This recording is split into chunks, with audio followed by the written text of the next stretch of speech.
सो masters, हमारे बीच में आज है डॉक्टर्स का पैनल। संपूर्ण स्वास्थ्य क्या होता है, जिसमें ये चारों चीज़ें हमारी इन्वॉल्व होती हैं। हमारा शारीरिक स्वास्थ्य, हमारा मानसिक स्वास्थ्य, हमारा सामाजिक यानी हमारे रिलेशंस जहाँ आते हैं वो स्वास्थ्य, और हमारा स्पिरिचुअल हेल्थ, जहाँ हम सोचते हैं हम ध्यानी तो सही हैं, हमारी ग्रोथ तो सही हो रही है। बहुत सारे ऐसे सवाल कहीं ना कहीं हमारे मन में आते हैं। तो मैं पहले अपने पैनल में डॉक्टर्स को आपको इंट्रोड्यूस करना चाहूँगी। डॉक्टर जीके सर, जो एक MBBS डॉक्टर हैं, जो 20 साल से ध्यान में जुड़े हैं और स्पिरिचुअली कैसे हेल्थ को आगे बढ़ाना चाहिए उस पर अपने पूरा लाइफ कंट्रीब्यूट किया है। इन्होंने एक फाउंडेशन बनाई है, स्पिरिचुअल टैबलेट रिसर्च फाउंडेशन, जहाँ पे हर समय एक रिसर्च होती है कैसे हम अपने आप को स्पिरिचुअली हील कर सकते हैं। डॉक्टर धीरेन्द्र सरीन सर, जो एक नेचुरोपैथी डॉक्टर हैं, 16 ईयर्स से प्रैक्टिस कर रहे हैं और बहुत सारे लोगों को हेल्प करी है ध्यान और नेचुरोपैथी यानी कि शाकाहार में कैसे और अच्छे से अपने आप को फूड के द्वारा हम अपने आप को हेल्दी बना सकते हैं, उसमें अपना कंट्रीब्यूशन दे रहे हैं। डॉक्टर एस रंजन सर, जो एक MBBS डॉक्टर हैं, लेकिन उन्होंने ऑल्टरनेट थेरेपी को अपनाते हुए, लाइफस्टाइल को अपनाते हुए लोगों को हेल्प कर रहे हैं। इतने साल से PSSM से जुड़ते हुए उन्होंने बहुत सारे लोगों को हेल्प करी है कि एक मेडिसिनल डॉक्टर समझ सकता है कि कैसे हम ऑल्टरनेट थेरेपीज के थ्रू भी अपने आप को हील कर सकते हैं।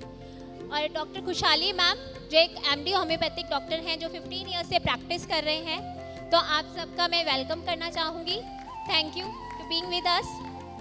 तो हम मास्टर्स, आज सबसे पहला सवाल जो मैंने कहा कि हम सबके मन में होता है, वही सवाल आज मैं अपने डॉक्टर से पूछना चाहूँगी कि हम बीमार क्यों होते हैं, क्यों ऐसा होता है।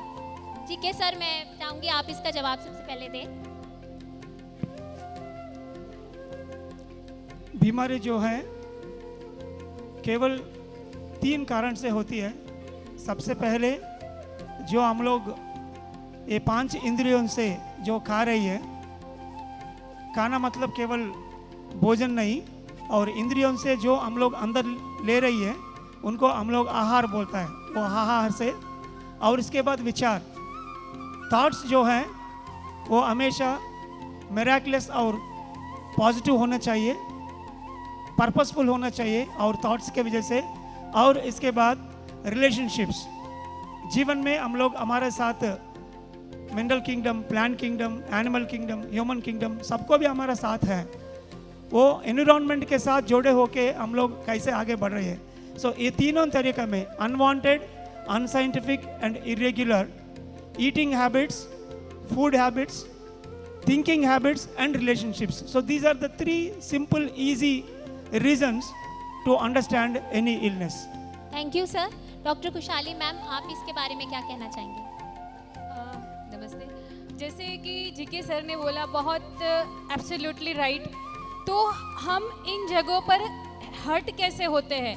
अगर रिलेशनशिप है तो रिलेशनशिप में हमें गुस्सा आया, डर लगा, गिल्ट आया, या फिर हमारे रिलेशनशिप अच्छे नहीं है, हमें कहीं ना कहीं लैक है, लव की कमी है, फियर बेस्ड है, तो ये सारे जो बैकग्राउंड इमोशंस है, क्योंकि ये सब हमारा जो रिलेशनशिप अच्छा नहीं होना, वो सोसाइटी के साथ हो या कहीं और भी जगह पर हो, तो ये सारे ये इमोशंस को क्रिएट करता है। और यही इमोशंस हमारे अंदर के जो विचार है, विचारों को बदलते हैं। यही विचार हमारे अंदर जो हार्मनी चल रही थी हर एक ऑर्गन, हर एक सेल में, वो हार्मनी को, वो एनर्जी को डिस्टर्ब कर देते हैं। वही डिस्टर्ब एनर्जी, वही हमारा जो सिंपैथेटिक नर्वस सिस्टम ऑन होना, हम डिप्रेशन में जाना, या जो भी ये चला, उसके कारण फिर धीरे धीरे करके ये शरीर बीमार होना शुरू होता है। पहले बीमारी कहाँ पे आती है? डायनामिक लेवल पे, फिर ये बीमारी आती है हमारे इस डेंस शरीर में। तो ये चलता रहता है और हम बीमार होते हैं। Thank you ma'am. Doctor S Ranjan sir. Bharat का रहने वाला हूँ, भारत की बात सुनाता हूँ। हमारी मेडिकल अंडरस्टैंडिंग जो है वो वेस्टर्न से काफ़ी ज़्यादा इन्फ्लुएंस है। जो भारत का ट्रेडिशनल विजडम है, उपनिषद का ज्ञान, जिसमें पंचकोश बताए जाते हैं, अन्नमय कोश, प्राणमय कोश, मनोमय कोश, विज्ञानमय कोश। जब तक हम इन कोशों को नहीं समझेंगे और उन पर काम नहीं करेंगे तो हमें फूड भी चाहिए, हमें एनर्जी पे भी काम करना है, हमें माइंड पे भी काम करना है, हमारा पर्पस ऑफ लाइफ उसकी भी अंडरस्टैंडिंग होनी है। इन सभी लेवल पे गड़बड़ी होने से भी बीमारियां आती हैं। किसी भी एक लेवल पे गड़बड़ी हो तो बीमारी आएगी और एक गड़बड़ी दूसरे लेवल पे डिस्टर्ब करती है। तो अगर हमारा पर्पस ऑफ लाइफ हमें पता होगा तो हमारा मन ठीक रहेगा, पॉजिटिव माइंड होगा तो हमारी चक्रास, हमारी एनर्जी, नाड़ियाँ ठीक रहेंगी, और एनर्जी ठीक रहेगी तो बॉडी ठीक रहेगा। तो इन पांचों कोशों को समझने और उसको ठीक करने की जरूरत है। Thank you sir. तरीन सर। माय डियर फ्रेंड्स, देखने में तो यही आता है कि कहीं ना कहीं पे हमारे भोजन में सबसे पहले हम लोगों को मालूम नहीं है कि हमारा शरीर पंच तत्वों से बना है, और हम लोगों को किसी ने आज तक बताया भी नहीं कि उन पंच तत्वों का विज्ञान हमें कौन से भोजन को किस समय लेने का सबसे ज़्यादा फायदे कारक बताता है। तो कहीं हम भूल करते हैं खाने में सबसे पहले, और शरीर के अंदर में जो संचित मल होते हैं, दूषित होने लगता है शरीर, सड़हांत पैदा करते हैं हमारे शरीर में, गैसेस और बहुत सारा एसिड्स बनने लगता है। 80% दवाइयाँ आज गैसेस और एसिड्स रेगुलेट करने के लिए बनी हैं। अगर हम अपने भोजन को ठीक से समझ लें, अपने शरीर में गंदगी जो इकट्ठा हुई है उसे डिटॉक्स बाहर निकाल दें, हम उसकी जगह पे पहली गलती को छुपाने के लिए दूसरी गलती करते हैं, दवा से उसे सप्रेस करते हैं। कश्मीर से लेके कन्याकुमारी तक दवा का नाम तो दवा ही है, वो सप्रेस करती है, अंदर ही अंदर कूड़ा पड़ा रहता है, बाहर नहीं निकलता है। तीसरी गलती, हम लोग बहुत ज़्यादा तनावपूर्ण स्थिति में, कोई तनाव में नहीं हो तो हमें लगता है शायद वो एबनॉर्मल है। नॉर्मल स्थिति आज बन गई है कि तनाव होना चाहिए। आपको इतना समझ में रखना पड़ेगा कि हमारा जो बॉस है, एडमिन डिपार्टमेंट है, ये हमारा मन है। जो धुन यहाँ बजती है ये हमारे सब सेल्स उसी को फॉलो करते हैं। तो ये बड़ा इम्पॉर्टेंट बात बन जाता है कि हम मन को हमेशा प्रफुल्लित और आनंदित स्थिति में रखें। कारण एक ही है, जितना ज़्यादा आपको चिपकन है, जितनी ज़्यादा आपको अटैचमेंट है, उतनी ज़्यादा तनाव है। तो तनाव से मुक्त होने के लिए डिटैचमेंट को प्रैक्टिस करना, सेल्फलेस सर्विस पे काम करना, ये बहुत ज़रूरी बनता है। और तीसरा है हमारा जो आध्यात्मिक क्षेत्र में हमारे जो कोश हैं, पंच कोश, जैसा रंजन सर ने भी बताया, और डॉक्टर जी के तो लगातार स्पिरिचुअल टेबलेट्स पे काम कर रहे हैं। तो बहुत ज़रूरी बनता है कि हम तक आध्यात्मिक ज्ञान और ध्यान हो, ताकि हम अपनी सारी बॉडीज़ के ब्लॉकेजेस को मिटा करके स्वतंत्र हो सकें और अपने आप में उपलब्धि बना सकें संपूर्ण स्वास्थ्य की। Thank you sir, thank you. तो दोस्तों, कहीं ना कहीं लाइफस्टाइल हमारे जीवन में सबसे ज़्यादा अहम करती है। हम सब किंगडम से आए हैं, इमोशंस भी हमारे लाइफस्टाइल का पार्ट है, हमारे पंचकोश भी हमारा लाइफस्टाइल का। तो लाइफस्टाइल का हमारी हेल्थ से एक डायरेक्ट कनेक्शन है, तो उसको हम और अच्छे से कैसे समझ सकते हैं रंजन सर? देखिए, लाइफस्टाइल का क्वेश्चन बहुत अच्छा है। इनफैक्ट एलोपैथी डॉक्टर्स के अंदर भी, चूँकि मैं एक एलोपैथ हूँ ओरिजिनली, लाइफस्टाइल मेडिसिन एक नया फील्ड इमर्ज हो रहा है और evidence based practice, research based practice आ रही है। सीएमसी वेल्लोर में भी लाइफस्टाइल मेडिसिन का यूनिट शुरू हो गया है। लाइफस्टाइल के अंदर हम अपना जीवन कैसे व्यतीत करते हैं, स्पिरिचुअली हम ऐसा समझते हैं। लाइफस्टाइल मेडिसिन में जो साइंस बेस्ड बुक है उसमें 6 पिलर की बात होती है। हमारा सोना, हमारा भोजन, हमारा मूवमेंट और हमारा मेंटल हेल्थ और हमारा सोशल हेल्थ। तो इसमें भी स्पिरिचुअलिटी इनडायरेक्टली आ ही गई है, meaning and purpose of life के रूप में भी आ जाता है। बस ये है कि वहाँ पे उसको ज़्यादा एम्फेसाइज नहीं करते हैं। तो अध्यात्म भी लाइफस्टाइल के रूप में आ रहा है और लाइफस्टाइल में हाँ कॉन्शियस होने की ज़रूरत है। हमारा लाइफस्टाइल कॉन्शियस हो, हम अपना 24 आवर्स हम किस माइंडसेट में हैं, हमारे शब्द कैसे हैं, तो लाइफ स्टाइल ही सबसे ज़्यादा हमारे हेल्थ को प्रभावित करता है। और कॉन्शियस लाइफ स्टाइल आएगा, जितना कॉन्शियस लाइफ स्टाइल पे आ जाएंगे, लाइफ स्टाइल मेडिसिन वाले भी समझ रहे हैं कि हमें दवाइयों पे जाने की ज़रूरत नहीं है। लाइफ स्टाइल डॉक्टर्स जो एलोपैथ डॉक्टर ही होते हैं ज़्यादातर, वैसे डाइटिशियन और psychologist are also allowed life style medicine का लाइसेंस लेने के लिए। वो मेडिसिन को डिस्करेज करते हैं, बस हमारे जैसे आउटरेजियसली रिजेक्ट नहीं करते, लेकिन अवॉइड करने को बोलते हैं। तो लाइफ स्टाइल का बहुत महत्व है, हमें अपने लाइफ स्टाइल के प्रति कॉन्शियस होना चाहिए, ये बहुत ज़रूरी है। Thank you sir. सो हम लोग एक्चुअली कोई सर्जरी यानी अच्छा ट्रीटमेंट के लिए हम लोग फॉरेन जाने के लिए कोशिश करते हैं, क्योंकि उधर बहुत अच्छा ट्रीटमेंट होगी बोल के। लेकिन अभी रिसेंटली मैं एक लाइफस्टाइल मेडिसिन का कॉन्फ्रेंस में न्यूकैसल यूके में अटेंड किया था। लगातार 1000 लोग आए थे, इसमें 700 people are only doctors, practising doctors, GPs, वो सब लोग ये लाइफस्टाइल के पीछे, उसमें 6 पिलर्स होती है। वो 6 पिलर्स जो हम लोग ये 3 दिन ध्यान मार्ग में हम लोग जो डिस्कस करते हैं, इससे बहुत कमी है। लेकिन वो 6 प्रिंसिपल्स पकड़ के, बेटर स्लीप, सब्सटेंस मिसयूज नहीं होना चाहिए, एंड मूवमेंट होना चाहिए डेली लाइफ में, that physical exercise, and then proper diet and mindfulness techniques. So ऐसा खाली 6 पिलर्स लेके इतना बड़ा कॉन्फ्रेंस हो रही है, और GPs and doctors are also very much interested in this.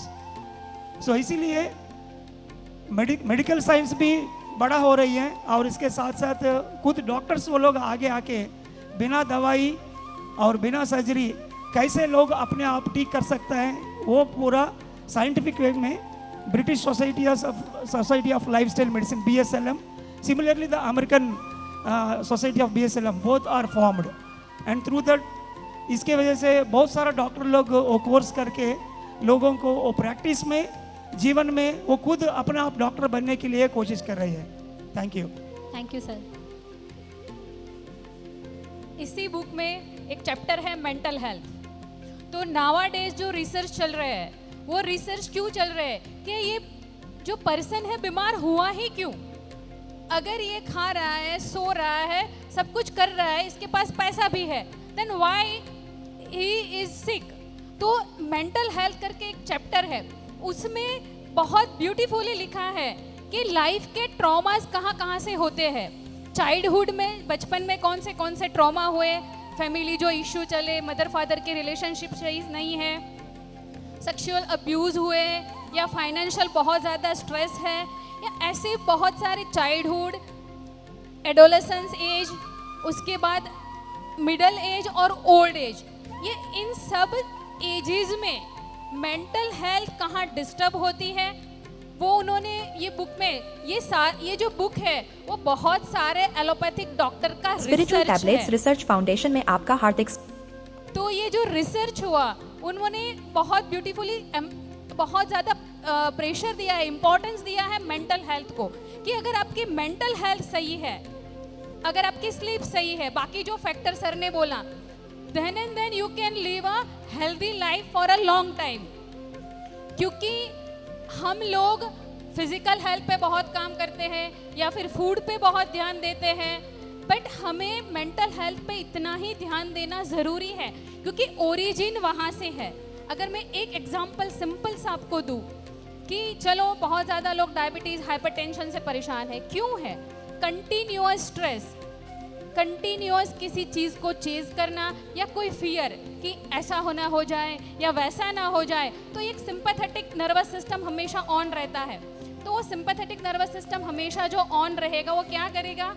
हमें भागना है, तो हमारे अंदर कॉर्टिसोल पैदा होगा। वो कॉर्टिसोल क्या करेगा? हमें एनर्जी देगा, सिस्टम को हमेशा ऑन रखेगा। और ऑन रखने के लिए हमें क्या चाहिए? ग्लूकोज चाहिए, और बॉडी को कांस्टेंट ग्लूकोज चाहिए, तो वो इंसुलिन का पाथवे जो है उसको बंद कर देगा। तो ऑटोमेटिकली हमने ही स्ट्रेस लिया, हमने ही ग्लूकोज पैदा किया स्ट्रेस के कारण, और हमारा इंसुलिन पाथवे को बंद कर दिया। तो कांस्टेंट हाई ग्लूकोज को फिर हम डायग्नोज करेंगे क्या? डायबिटीज। सेम हार्ट को इतना पंपिंग करना पड़ेगा, तो हाइपरटेंशन। तो पर फ्रेंड सवाल ये है कि हम किस स्ट्रेस से गुजर रहे हैं। अगर वो स्ट्रेस को ही मैनेज कर दिया जाए तो ये इलनेस आगे आना ही बंद हो जाएगा और हेल्दी सोसाइटी भी बनना शुरू हो जाएगी। तो आज हम इकट्ठे हुए हैं यही सीखने के लिए। Simple mindful living, meditation, food, good sleep, healthy relationship, ये जो आध्यात्म है वो हमें पूरा पैकेज देता है इसका। So this is the reason why illness is there and how we can manage it.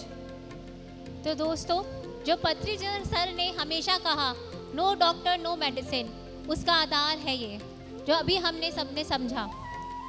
तो फिर भी कहीं ना कहीं हम ये चीज़ लेके चलते हैं मैम कि जो लाइफस्टाइल है, हम बहुत हेल्दी लाइफस्टाइल जी रहे हैं, नेचुरोपैथ जैसे सर कह रहे हैं उसी तरीके से लाइफस्टाइल, फिर भी हमारे माइंडसेट में कहीं ना कहीं ये चीज़ रहती है कि उम्र बढ़ेगी तो हम बीमार होंगे। हमेशा ये कहा जाता है आपकी उम्र बढ़ गई, तुम इतने साल की हो तो हड्डियों में प्रॉब्लम तो आएगी ही, हाइपरटेंशन होगा ही, डायबिटीज़ होगी ही। क्या ये चीज़ हकीकत में है?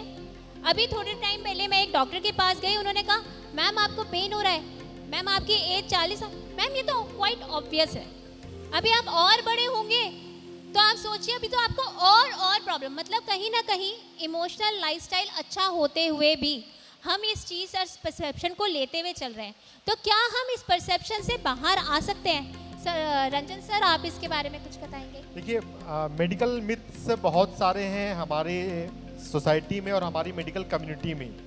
जो एंटी एजिंग पे बहुत काम हो रहा है और स्पिरिचुअलिटी में तो इस बात पे बहुत है, एज इज ए नंबर। हमारे पास बहुत सारे इमॉर्टल योगीज हैं, सैकड़ों साल हजारों साल जीने वाले योगीज हैं। देवराहा बाबा हैं, 700 साल जीते हैं। तो एजिंग के लेकर बहुत सारे बिलीफ आ गए हैं कि एज है तो बीमारी है। ऐसा कुछ नहीं है। जितना कॉन्शियस लाइफस्टाइल हो उतना एज एक नंबर रह जाता है। और एज एक नंबर हो उसके लिए बहुत ज़रूरी है लाइफ में पर्पस का होना, जिसको भगवत गीता में धर्म कहा गया है।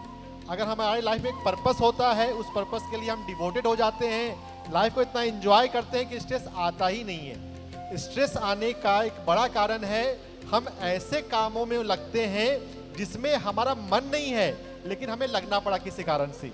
अब एक बार लग गए हैं, वो सिस्टम बन गया है, तो अब उससे बाहर आना आसान नहीं होता। अगर हम meaning and purpose of life पे कॉन्टम्पलेट करते हैं, जो कि स्पिरिचुअल डायमेंशन ऑफ हेल्थ है और कॉन्शियस लाइफस्टाइल के अंदर भी आ रहा है, डिस्कशन हो रहे हैं थोड़े थोड़े, तो अगर हम अपने लाइफ को मीनिंगफुल बनाते हैं, पर्पसफुल बनाते हैं, तो फिर स्ट्रेस अपने आप कम होगा। और एजिंग पे जो बहुत रिसर्च हो रहे हैं, न्यूट्रिशनल सप्लीमेंट पे ज़्यादा हो रहे हैं, लेकिन role of mind on ageing, ageing is not required, ageing is a disease. हम जितने कॉन्शियस लाइफस्टाइल को एम्ब्रेस करें उतने इजीली हमारे पास जो कई ऋषि मुनि हैं जो सैकड़ों साल जी लेते हैं, हम आराम से जितनी एज चाहे उतने साल तक जी सकते हैं, अगर जीना चाहें तो, अगर चॉइस हमारी है तो एजिंग से बीमारी होती है, ये टोटली मेडिकल मिथ है जिसको मानने की आवश्यकता नहीं है।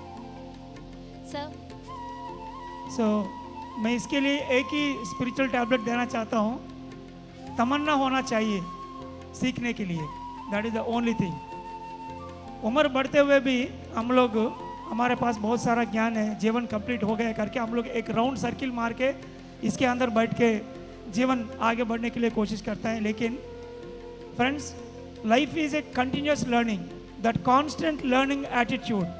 जीवन में कहीं ना कहीं कुछ ना कुछ सीखने के लिए तमन्ना हो गया तो हमको इतना सारा चीज़ सीख सकता है। मेरा माँ ने एट द एज ऑफ 65 वो संगीत सीख लिया था।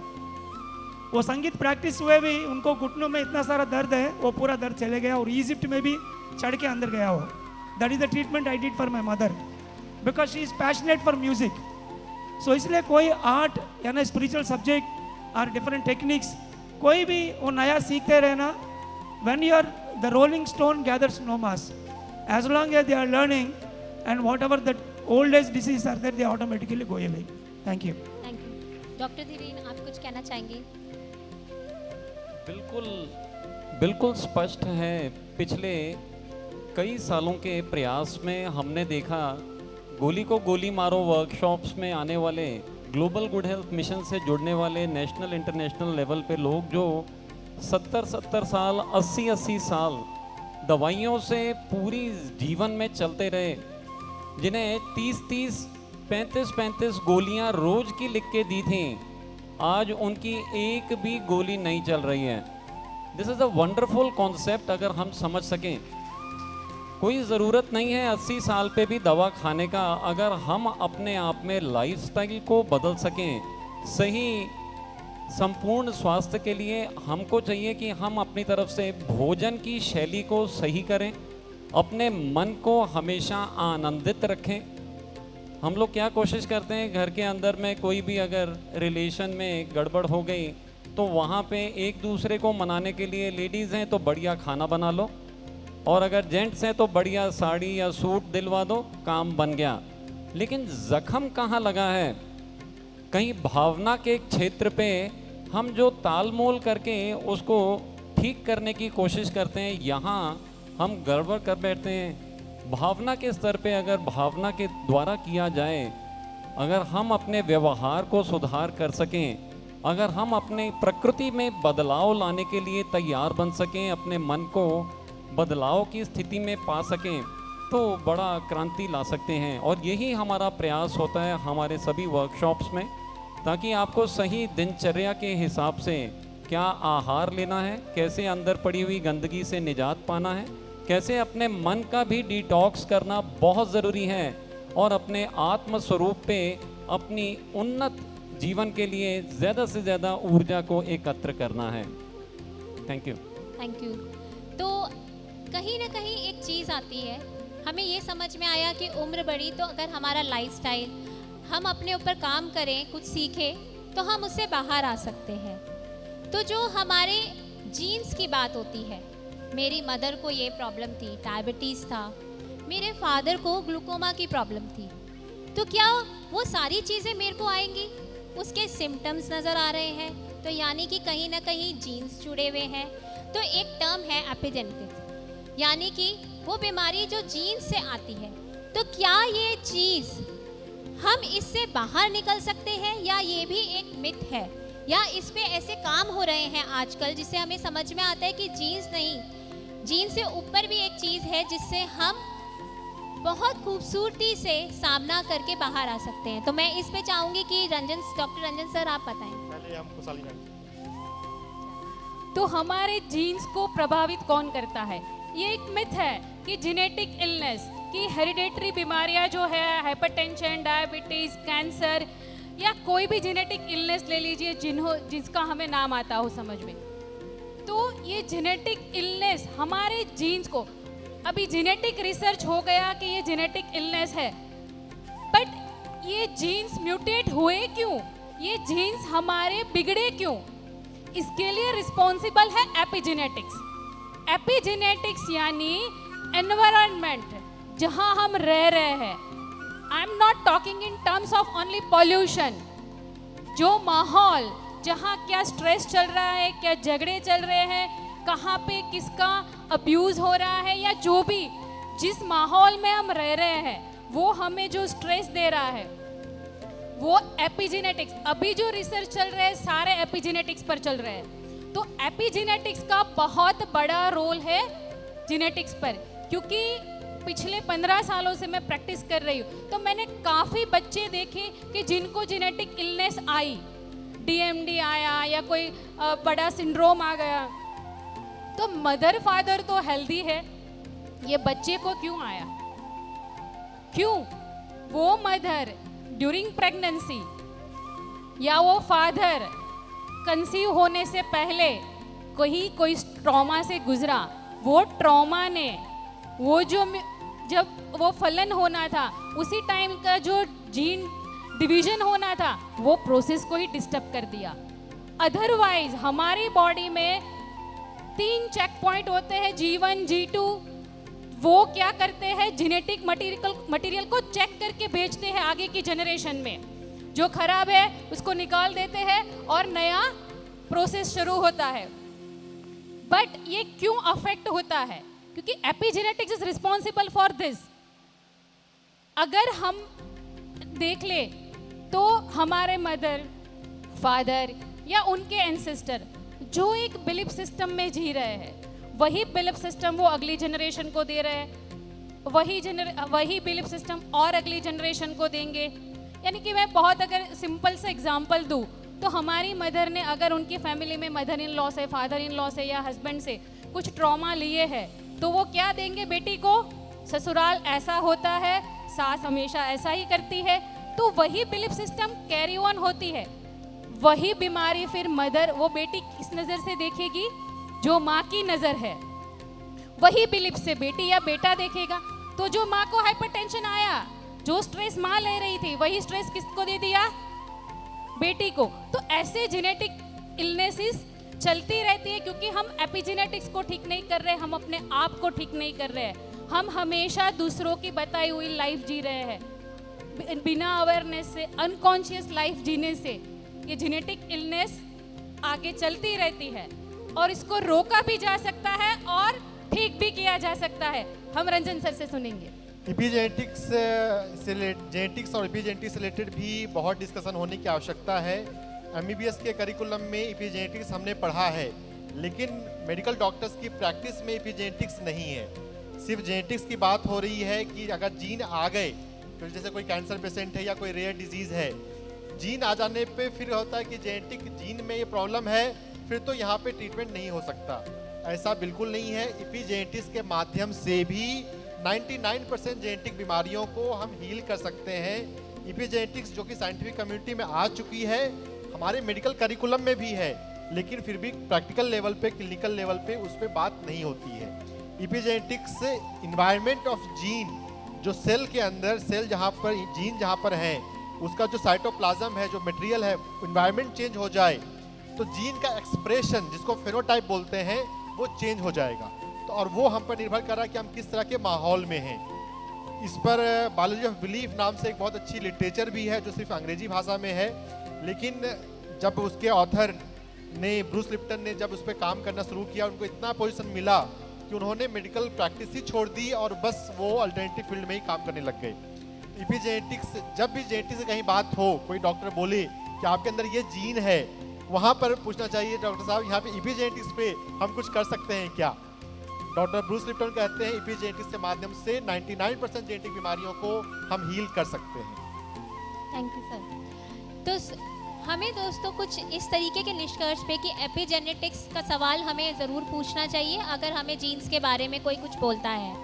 तो क्या कोई रोड मैप है कि हम सीरियस इलनेस से अपने आप को बाहर लेकर आ सकते हैं स्टेप बाय स्टेप? तो डॉक्टर जी के सर, आप इस पे कुछ रोशनी डालेंगे? या थैंक यू। सो सब लोग सोचते हैं कि ध्यान बोलने से वो छोटा मोटा मेंटल इलनेस यानी इधर उधर दर्द हो गया, खाली वो बीमारी कोई ध्यान मार्गम से ठीक कर सकता है। कोई सीरियस इलनेस हो गया, वो सीरियस इलनेस को ध्यान से कैसे ठीक कर सकता है? कोई ट्यूमर हो गया और cancer and ulcerative colitis, Crohn's disease, specially auto immune disorders जो है 1 in 10,000 और 1 in 1 lakh लोगों को होती है। मेडिकली उनको कोई इलाज नहीं है, ट्रीटमेंट ही नहीं है उनको। सो ऐसा केसेस में भी करीब 16 साल से मैं होलिस्टिक हेल्थ सेंटर्स बहुत सारा जगह में साउथ इंडिया में एस्टैब्लिश करके उसमें मैं काम कर रही हूँ। सबसे पहले वो सीरियस केस के लिए क्वांटिटेटिव टर्म्स में आध्यात्मिक में जो करना है वो करने के लिए कोशिश करना है। This is a bigger failure. Quantity मतलब देखिए, आपको कोई कैंसर के लिए ट्रीटमेंट बोलने से डॉक्टर के पास जाके आप सर्जरी कराएंगे और कीमोथेरेपी कराएंगे और कुछ ना कुछ रेडियोथेरेपी रहेगा। वो ट्रीटमेंट कम से कम 6 महीने से लेकर 8 महीने हॉस्पिटल को जाके आने पड़ेगा। इतना वजन हम लोग रख रही हैं उनके लिए। ध्यान बोलने से वो खाली 1 घंटा बैठेगा, नहीं तो मैं 2 घंटा बैठेगा, इससे होगा। पत्री जी ने इसलिए वो कहता है कि ये छोटा सिरदर्द के लिए छोटा ध्यान और बड़ा बीमारी के लिए पूरा दिन भर ध्यान। सो इसके लिए the first tablet we advise is आश्रम धर्मा, रेसिडेंशियल होलिस्टिक ट्रेनिंग। वो बीमारी होने के समय में टेम्पररी ट्रीटमेंट जरूर ले सकता है, उनके लिए हम लोग मना नहीं है, पर मोमेंट्री ट्रीटमेंट। बट लेकिन वो पूरा की पूरा एक आश्रम वातावरण में, होलिस्टिक सेंटर में, पिरामिड सेंटर में रह के वो दिन भर ध्यान करके और इसके साथ साथ कोई भी ट्रीटमेंट लेके वो जरूर पूरा उनके ऊपर बाहर आ सकता है. So the first one is आश्रम Dharma, residential holistic training, at least for 40 days, नहीं है तो 6 महीने तक पूरा आश्रम वातावरण में रह के अपने आप वो पूरा काम करनी है. और दूसरा है कि ऊर्जा को एम्पलीफाई करने के लिए वो पिरामिड की ऊर्जा, pyramid meditation 3 times better energy give, full moon meditation, Purnima दिन में पूरा की पूरा वो ध्यान कर सकता है. और सामूहिक ध्यान, हम सब लोग इधर इकट्ठा होके इतना सारा ऊर्जा हम लोग फैला रही है, वो सामूहिक ध्यान होना चाहिए. और लॉट ऑफ स्पिरिचुअल काउंसलिंग, उनको पूरा की पूरा रेगुलरली जो जो अनुभव आ रही है वो अनुभव के हिसाब से उनको ज्ञान क्या लेना है वो भी देनी पड़ेगी. So this holistic approach with temporary medical support and full fledged quantitative assessment spiritually, ये पूरा देने से उनको ऊर्जा और इसके साथ ज्ञान लेके जरूर उनसे ऊपर बाहर आ सकता है. शुरुआत में मैं बहुत सारे कैंसर पेशेंट्स वो 12 घंटा 13 घंटा ध्यान दिन में करके पूरा दवाई से बाहर आके आज भी वो लोग जिंदा हैं, और सीरियस केसेस भी. सो इसीलिए मेडिकल डॉक्टर होते हुए भी मैं यही कहना चाहता हूँ, कोई सीरियस केसेस वजन अच्छा रखने से वो जरूर ठीक कर सकता है एक आश्रम वातावरण में. Thank you. Doctor Ranjan sir, आप इसके पर क्या कहेंगे? मैं भारत का रहने वाला हूँ, भारत की बात सुनाता हूँ. भारत में पंचकोश सिस्टम है. पंचकोश सिस्टम को अगर हम समझ कर काम करें तो कैंसर भी ठीक होता है. कैंसर भी कोई बड़ी बीमारी नहीं है. मैंने खुद भी रेक्टल कार्सिनोमा पेशेंट जहाँ पे सर्जरी वाज रिकमेंडेड और बिना सर्जरी भी वो चीज़ें ठीक हुआ. लेकिन फिर हमें समझना है कि अभी इस पर्सन पे एनर्जी पे काम करना है या माइंड पे काम करना है. एनर्जी पे कितना काम करना है, चक्रास पे कितना काम करना है, नाड़ियों पे कितना काम करना है और माइंड पे कितना काम करना है. और साथ ही साथ उस सब्जेक्ट की, पेशेंट की रिसेप्टिविटी, कि वो पंचकोश जो इतना गहरा सब्जेक्ट है जिसके लिए हमें आइडियली भगवत गीता को पढ़ना चाहिए, थियोसॉफिकल सोसाइटी के लिटरेचर को पढ़ना चाहिए, तब फिर हम डीप बातें बोल सकते हैं. लेकिन हम जब सबकॉन्शियस माइंड में फिर अफर्मेशंस के माध्यम से थोड़ा आसान हो जाता है. इसे अफर्मेशन सबकॉन्शियस माइंड पे सब कुछ नहीं है, बहुत कुछ है. तो पंचकोश को हम समझ कर जब काम करेंगे तो they are definite road map, और वो प्रोटोकॉल धीरे धीरे डेवलप हो रहा है. और हम हर बीमारी को, इवन कैंसर को भी बहुत आसानी से हील कर सकते हैं जब हम पंचकोश पर काम करें तो. Thank you sir. तो दोस्तों, अभी हमने एक रोड मैप समझा. आज तक हमने बीमारी को एक अलग तरीके से, लेकिन आज हमें समझ में आता है कि कैसी भी बीमारी हो, अगर हम उसे एक किसी न किसी रूप में स्टेप वाइज चलेंगे, जैसे खाने में परोसी हुई थाली में हमेशा क्या चीज़ पहले लेनी चाहिए, ठीक उसी तरीके से अपने जीवन में कोई भी चैलेंज बीमारी के रूप में आता है तो उसमें कदम कदम कैसे आगे बढ़ाना है, ये अभी हमने समझा. तो मैं, आप जो सर अभी बार बार कह रहे हैं, मैं भारत में रहने वाला हूँ, भारत की बात, तो मैं आज भारतवासियों से वो प्रश्न पूछा, जो आपके मन में कोई भी सवाल है आपके स्वास्थ्य से लेकर, तो आप पूछ सकते हैं. आज यहाँ डॉक्टर्स बैठे हैं, डॉक्टर्स, इनकी बात हम सब मानते हैं, इन्हीं के पास हमेशा जाते हैं. तो आज आप इनसे सवाल पूछिए या आपके जवाब देंगे कि कैसे हम आध्यात्मिक रूप से बाहर आ सकते हैं और स्वस्थ हो सकते हैं. तो दोस्तों, आप में से जो भी कोई सवाल पूछना चाहता है वो आगे आ सकता है.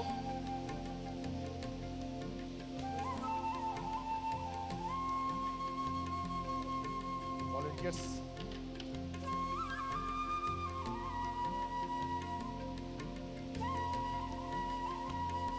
Hello sir, hello to all of you. Actually I am the mother of 2 special child. I have 2 special child who both are suffering with rarest genetic disorder, mucopolysaccharide type 2, Hunter syndrome. तो उस case में आपके पास क्या solution है? Because at present India में इसका कोई line of treatment नहीं है. In fact all over the world इसका कोई ट्रीटमेंट नहीं है. सिर्फ एक ट्रीटमेंट है जो आप जानते होंगे, enzyme infusion, and that is very very expensive. Who can not afford, मतलब we can not afford. In fact एक रिचेस्ट पर्सन भी शायद उसे अफोर्ड नहीं कर पाएगा. तो उस केस में अब इतने छोटे बच्चे जो इतने हाइपर एक्टिव हैं, जिसको हम 5 मिनट भी बैठा नहीं सकते, उनको हम मेडिटेशन या और इस तरह का थेरेपी कैसे दे सकते हैं? या उसके लिए मतलब what is the solution for that? Can I take? Thank you. See, regularly we are working with autistic children also, जो ऑटिज्म से है और हाइपरकॉन्ड्रियक बिहेवियर से बच्चे लोग इतना प्रॉब्लम होती है. द थंब रूल इज, छोटा बच्चे अप टू 12 ईयर्स 12 साल की उम्र तक जो उनका बीमारी होती है बचपन से लेकर, सबसे पहले पेरेंट्स के ऊपर काम करनी है. Because both the parents are meditators. दोनों पेरेंट्स ध्यान करके और घर में पूरा की पूरा शाकाहार बनना और ऊर्जा बनना, और पेरेंट्स का थॉट्स यूनिवर्सल पर्पस में जब अलाइन होती है, तब बच्चे में जो इतना सारा बीमारी और रेस्टलेस बिहेवियर है वो धीरे धीरे वो बाहर आने लगे. और बच्चे लोग 10 साल और 12 साल के ऊपर उनका दिमाग चढ़ना शुरू होती है, तब वो लोग को भी ध्यान में बिठा के वो बच्चे के साथ वो मेडिटेशन करना और मेडिटेशन से उनका पर्पस के बारे में वो आगे बढ़ना, वो लोग को भी ट्रीटमेंट कर सकते हैं. So when I work with the आस्माटिक kids, वो सीवियर आस्मा से वो लोग रेगुलरली हॉस्पिटल एडमिशन होते रहते हैं. वो समय में पेरेंट्स का इमोशंस बैलेंस सब वो शुरू हुआ था, इमोशनल बैलेंस में पेरेंट्स ठीक हो गया, तब immediately all the asthma was completely gone. So that's why starting from the autistic kids and genetic problems, rare disorders, it's always with the parents concern. और इसके थ्रू में काम करने के समय में आध्यात्मिक पुत्र एक कॉन्सेप्ट हम लोग निकला था. अभी इतना सारा मास्टर्स इधर आए हुए हैं और ध्यान प्रचार में लगे हुए हैं. पेरेंट्स ने आजकल दिन बायोलॉजिकल का चाइल्ड के ऊपर पूरा की ध्यान दे रही है, लेकिन आध्यात्मिक पुत्र हम सबका आध्यात्मिक पुत्र हैं. ये जीवन में मोक्ष संप्राप्त करने के लिए वो स्पिरिचुअल चैन को भी हर एक पेरेंट्स लेकर आता है. That became a big zero. ये समय पूरा हम लोग केवल वो बीमारी के लिए, बच्चे के लिए हम लोग दे रहे हैं. जब पेरेंट्स आध्यात्मिक पुत्र में लगी होती है और भौतिक पुत्र वो अपने आप आनंद में जीने के लिए चांस रहेगा. And so far we have done thousands of cases of the kids by applying this spiritual children concept. Thank you. अभी कोई और पूछना चाहता है सवाल? आर्थराइटिक्स बारे में arthritis. Arthritis is a very basic disease और बहुत सारे अर्थराइटिस के पेशेंट ठीक हुए हैं. मूलाधार चक्र पे काम करना है, इन्फ्लामेशन को कम करना है, बहुत आसानी से अर्थराइटिस ठीक होता है. सर, मैं बहुत ही पॉजिटिव एटीट्यूड में रहता हूँ, स्पिरिचुअल हूँ, प्योर वेजिटेरियन हूँ, लेकिन पिछले 20 साल से मैं जब भी अपना लिपिड प्रोफाइल करता हूँ तो ट्राइग्लिसराइड्स, एलडीएल हरदम बढ़ा रहता है. मेरे समझ में नहीं आता, इसका कोई जवाब ही नहीं दे पाता. तो सर, ट्राइग्लिसराइड बढ़ता क्यों है? सबसे बड़ा सवाल तो ये है.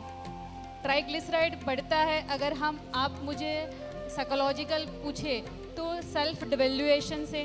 तो आप देखो अपनी लाइफ में कि लाइफ के कौन से एरिया से आप डिस्टर्ब हो, आप परेशान हो, या फिर आप कहीं ना कहीं डिवेल्यूएट फील कर रहे हो.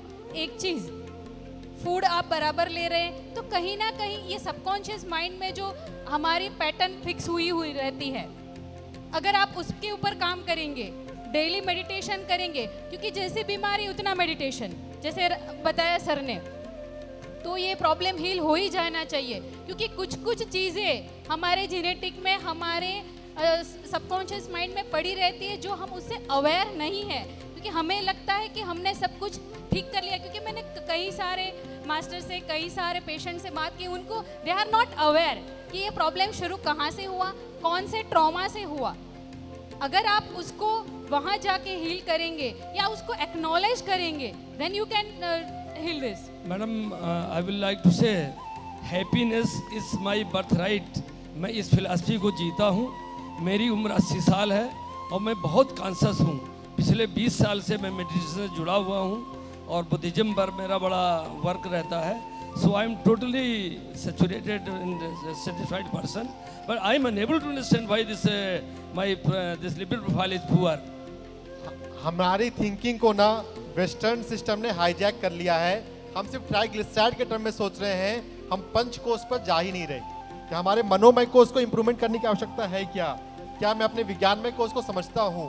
जब हम उस तरह से समझेंगे ना और फिर बीमारी को जब अप्रोच करेंगे, बीमारी बहुत आसानी से ठीक हो जाएगी। Yeah, just a second.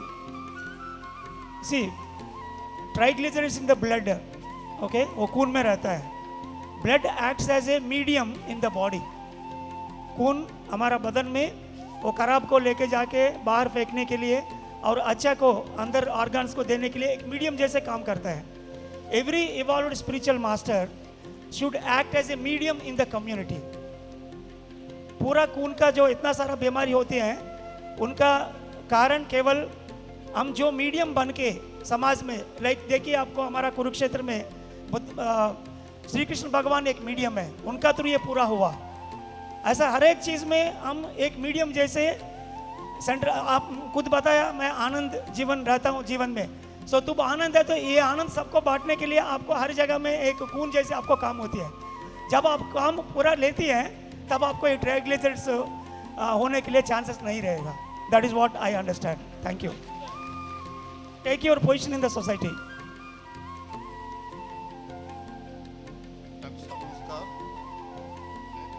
को लगभग 15 साल से डिप्रेशन है. डॉक्टर डिप्रेशन में बताते हैं.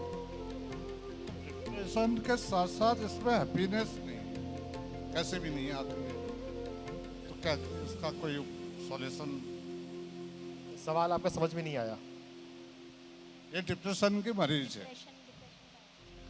डॉक्टर इसको डिप्रेशन की मरीज डिक्लेयर कर चुके हैं. मेंटली ये थिंकिंग ज़्यादा करती है. मेडिटेशन कोई भी ऐसा रीजन नहीं है जो इसको मतलब नेगेटिव सोचने के लिए मजबूर करे, लेकिन फिर भी नेगेटिव सोचती है. बिना रीजन का तो खैर कुछ भी नहीं होता है. रीजन तो 100% है. यहाँ पर सनलाइट का एक्सपोजर बढ़ाने से जब हम एनर्जी पे बात करते हैं प्राणमय कोश में, तो एनर्जी के अलग अलग प्रकार हैं. सूर्य की ऊर्जा अगर हम अधिक लें, सनलाइट मेडिटेशन करें, तो यहाँ पर ही डिप्रेशन जो है वो ठीक होने लग जाएगा. साथ ही साथ भी जब हम चक्रास पे जाते हैं, हार्ट चक्रा पे काम करते हैं, अगर हमारा हार्ट हैप्पी हो, हार्ट चक्रा हेल्दी हो, तो डिप्रेशन रह नहीं सकता. तो एनर्जी के को बारे में विस्तार से समझना है, सनलाइट में होना है, चक्रास के बारे में और खासकर हार्ट चक्रा के बारे में समझिए. मेडिटेशन के साथ साथ स्वाध्याय पत्री जी ने इसलिए बताया है कि हमें पढ़ना चाहिए. पढ़ेंगे तब हमारे पास ये सब कंसेप्ट आएगा. तो ध्यान भी करना चाहिए और स्वाध्याय भी करना चाहिए, तब हम बहुत आसानी से डिप्रेशन को हील कर लेंगे. डिप्रेशन कोई यहाँ पे मेजर प्रॉब्लम नहीं है. सर एक चीज और है, इसके साथ में शरीर में दर्द क्यों रहता होगा? आभासी दर्द जो बिना कारण के.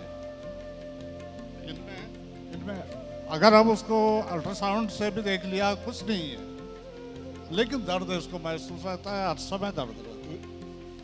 एक पर्सन एक सवाल पूछें, क्योंकि बहुत सारे लोग हैं, फिर सबका सवाल ले नहीं पाएंगे, है ना. तो इस सवाल पे आप बाद में बात कर लीजिएगा, किसी दूसरे को सवाल पूछने का मौका दीजिए. हेलो, मंच पे बैठे सभी डॉक्टरों को मेरी तरफ से कोटि कोटि प्रणाम.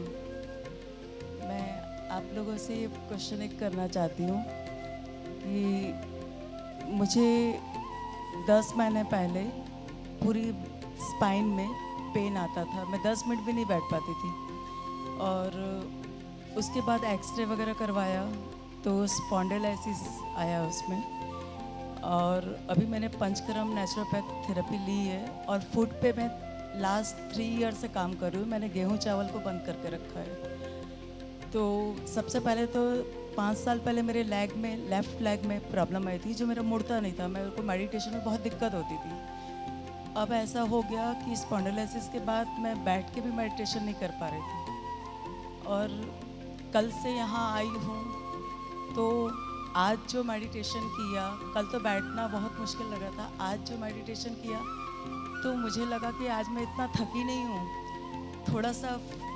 थोड़ा सा लगा कि 20% कुछ जो मुझे पंचकर्म और नेचुरोपैथ ने नहीं दिया, मुझे लगा कि मेरा 15 डेज में मेरा वो हो गया.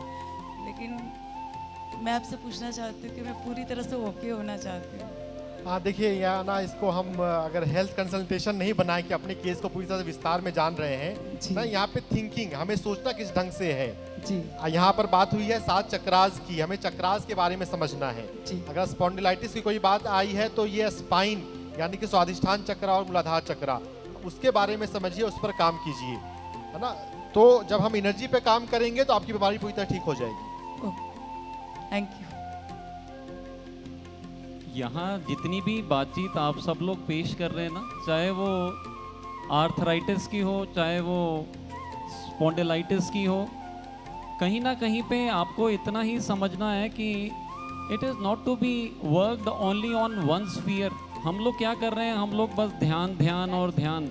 आत्मिक स्तर पे तो आपने काम किया, मन के स्तर पे जो हम लोगों को गलत अपने अंदर भरा हुआ तनाव है, उससे भी छुटकारा पाना बहुत ज़रूरी है। और कहीं पे हमारे शरीर में जो यूरिक एसिड जमा हुआ है, भोजन के बारे में आपने कहा कि मैंने फूड को भी बहुत ध्यान से लिया है। अगर आप इस एक चीज़ को ठीक समझ जाएं तो फूड आपकी ज़िंदगी को पूरी तरह नियंत्रित करता है, बदल देता है। उसके जो गुण हैं वो आपके मन पे भी काम करते हैं, आपके कॉन्शियसनेस पे भी काम करने लगते हैं। मैं लगातार 16 साल से इस सारी चीज़ पे काम करते हुए आपको बता दूं, अनगिनत लाखों पेशेंट्स को जो स्पॉन्डिलाइटिस के थे आज बिल्कुल दुरुस्त हैं। अभी नवरात्रि का जो हमारा फास्टिंग का कार्यक्रम आया, उसमें घुटने के दर्द, आर्थराइटिस से संबंधित कई पेशेंट्स जिन्हें ऑपरेशन ही, सर्जरी ही बताया था, और वो कहने लगे कि सर ये तो 9 दिन के अंदर में चमत्कार हो गया, चमत्कार हो गया, सारा का सारा आर्थराइटिस ठीक हो गया। और रही बात जो जेनेटिक्स में, आप सब लोगों को मैं बता दूं, ये एक बहुत बड़ी भूल को स्वीकार करने पे आप पूरी तरह से जेनेटिक्स से बाहर आते हैं। क्योंकि जो माता पिता ने गलती की, वो जो खाते थे हम भी वही खा रहे हैं, वो इतना तनाव रखते थे हम भी वही तनाव रख रहे हैं। जेनेटिक्स अभी रिसर्च के हिसाब से 100% क्यूरेबल है। अगर आप परिवर्तन कर लें अपने भोजन में और अपने मन में, कहीं कोई चीज़ अपने अंदर अगर आप परिवर्तित करते हैं तीनों स्केल्स पे, हो क्या रहा है कि जो बॉडी पे काम करने वाले हैं वो खाली बॉडी के विषय में ही बता रहे हैं, और जो स्पिरिचुअलिटी में काम करने वाले हैं वो स्पिरिचुअल अफेयर्स में ही डील कर रहे हैं। It should be a combination of both. अगर आप अपने शरीर, मन और अपनी आत्मा के स्तर पे, तीनों स्तरों पे काम करें तो कोई भी नॉन क्यूरेबल डिजीज़ नाम की चीज़ नहीं है। हमने अपने पिछले 4 साल के अनुभव में GGM में गोली को गोली मारो वर्कशॉप जो नाम रखा है पत्री जी सर ने, डेमोन्स्ट्रेट किया है 14 दिनों में कैसे anti ageing, reversal of age और साथ में सभी बीमारियों से निजात पाया जा सकता है। That has been proved very well. और आप में से जो भी कोई चाहे अपने आप में, मैं तो आप लोगों को आमंत्रित करना चाहूँगा, आप ज़रूर एक बार करें ताकि आप समझ सकें आपकी जितनी पीड़ा है, इसको कहीं बाहर जाकर के किसी से डिस्कस करने की ज़रूरत नहीं है। हमारे पास में जितना ज्ञान है उतना ही समाधान है, उतने ही हम सुखी हैं। पूरा ज्ञान अर्जित करें, पूरी तरह से काम करें, तीनों स्तरों पे काम करें, अपने शरीर, मन और आत्मा के स्तर पे। कोई बीमारी लाइलाज नहीं है। Thank you sir. Sorry, time की Yes. स्ट्रेन होते हुए अभी हम और सवाल नहीं ले सकते। मैं फाइनल मैसेजेस सब डॉक्टर से लेना चाहूँगी। डॉक्टर खुशहाली मैम, आपका फाइनल मैसेज सबके लिए क्या है? सेम जैसे धीरेन्द्र सर ने बोला कि हम सिर्फ एक नहीं है, तो हमें हमारे हर एक लेवल पे काम करना ज़रूरी है। Mental health, physical health, emotional health, ये अपना सोशल हेल्थ, रिश्ते, एक्सरसाइज, फूड और ध्यान और ज्ञान, ये हर चीज़ पर जब हम काम करेंगे तब जाके हम संपूर्ण स्वास्थ्य को प्राप्त कर सकते हैं। कॉन्शियस लाइफस्टाइल, हमें अपने जीवन में कॉन्शियस लाइफस्टाइल अपनाने की ज़रूरत है। हमारे मन में बहुत सारे भ्रम बैठ गए हैं। हमने मान लिया है डॉक्टर भगवान होता है। भगवान हम स्वयं होते हैं आध्यात्मिकता से।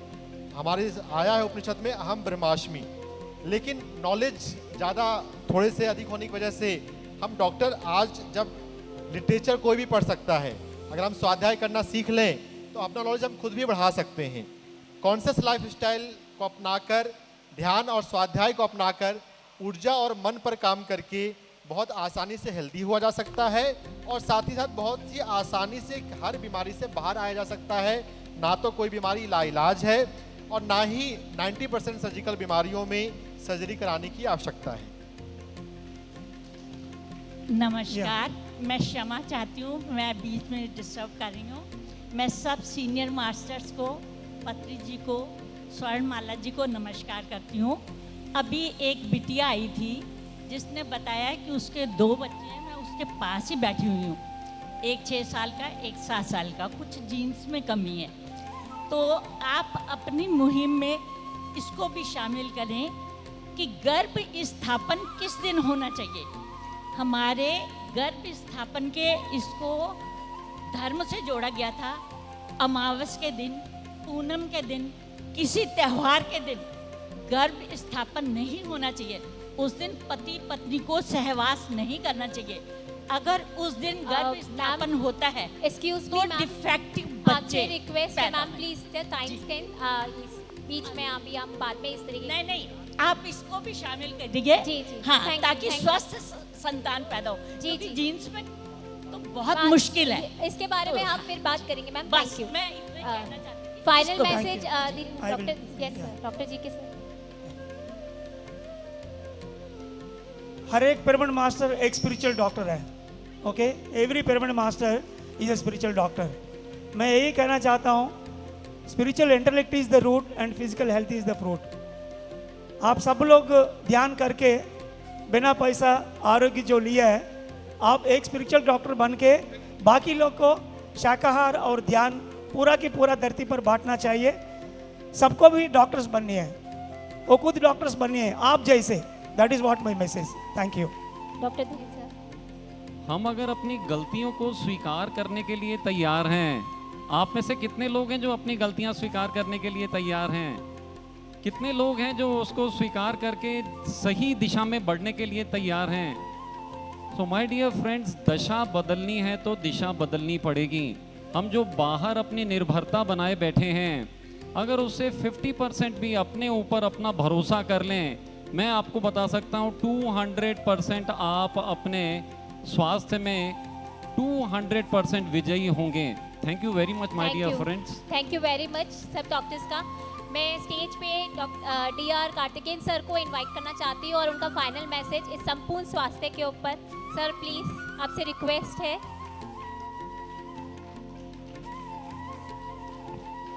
I am very happy to announce that Karthikeyan sir did a great job. Recently he came up with a wonderful doctors forum और इसमें मेरे को भी मौका मिला मैसेज देने के लिए। पूरा डॉक्टर्स होलिस्टिक सिस्टम में इतना मैगजीन और एक ग्रुप को लेकर आया था, इससे पूरा धरती के लिए और गवर्नमेंट के लिए भी रिकमेंडेशन लिया है। And I am very happy to have a concluding message with Karthikeyan sir. Please sir. Thank you sir.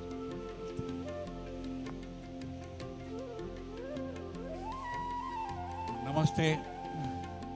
Well, you have heard from the experts. I know all of them.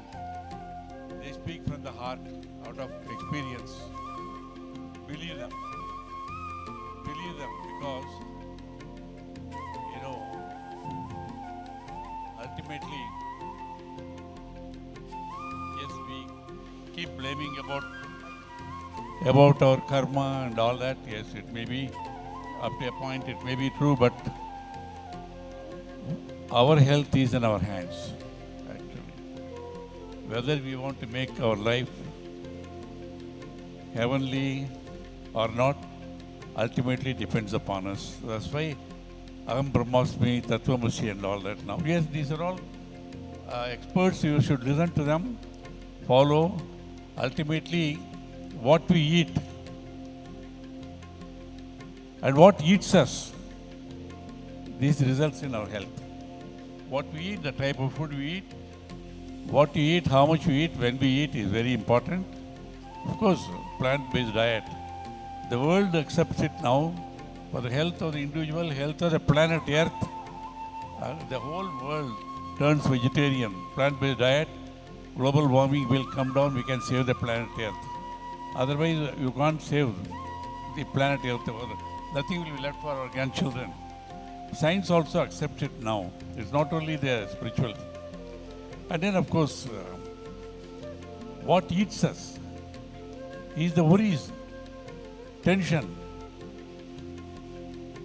A great spiritual master says 60% of the doctors in the Western world are suffering from depression. Imagine what type of treatment they can give. So the solution is ultimately what is given by our ancestors, rishis, munis and all that, out of millions of experience and all that. So let us follow. I always tell wherever I go, I talk about health. First I say, unless you are healthy, you can achieve nothing in life. We can learn and we cannot learn anything. We can't achieve anything. If you want to contribute to your family or the nation or the world, health. That is in our hands actually. Gentlemen, I don't want to repeat what all they said. They are all wonderful. I wrote recently, sometime back actually, a letter to the Honorable Prime Minister, integrated medicine. Integrated medicine, I said about all these things, don't go only by the allopathy. We are not rejecting allopathy. But during the pandemic, I know of a lot of people getting 10 days recovery in Siddha, Ayurveda, herbal medicine, plus of course meditation. And also, IV ozone, it's a new concept also. The Prime Minister referred it to Niti Ayog. I was asked to meet Niti Ayog. I met Dr. Vinod Pal, member health, Niti Ayog, is a cabinet minister rank. Then of course I met the health minister, Ayush minister. Dr. Vinod Pal asked me, sir, after distinguished service in police, CRPF, CBI and all that, why are you after this? I said, doctor, there's nothing personal in this. I can't see people, hundreds of people, whole families just, going away. And even the wealthiest people could not get beds, you know very well. Once you go to the hospital, there was no oxygen, no medicines. And whether the person gets fully recovered or half recovered, our bodies come out 10 lakhs, 15 lakhs. And I said, these are the systems, our traditional systems, which is accessible, affordable to everybody. And that will be a great thing. And fortunately, the government have accepted it in principle. The draft policy of integrated medicine has been announced. That's a great thing. So we'll see very soon, in all hospitals, you will have all these departments. Now, Dr. Paul tells me all the new aims on the Institute of Medical Sciences Institute in all the states, there will be a department of integrated medicine. See, why the medical doctor, allopathic doctors, when they come, they are against the system is because they don't know. Now, the students, in the first year itself, they know there are other systems of healing also. And the whole world is looking at our systems and all that, Ayurveda, herbal medicine and all these things. I was saying some friend of mine has gone all the way, autoimmune disease, to go to a German doctor, we have a good friend who has gone for treatment. But Dr. Chandra, and of course you also say that meditation alone can heal autoimmune disease. I don't know. I said I asked for a paper to be sent to him. I will ask him, along with the treatment, you do also meditation also. So like that, gentlemen, it's a fascinating subject. I'm happy. I came all the way. Everything was good, but this panel discussion is the most beneficial. Enjoyed it, learned a lot. Thank you, doctor. Namaskar.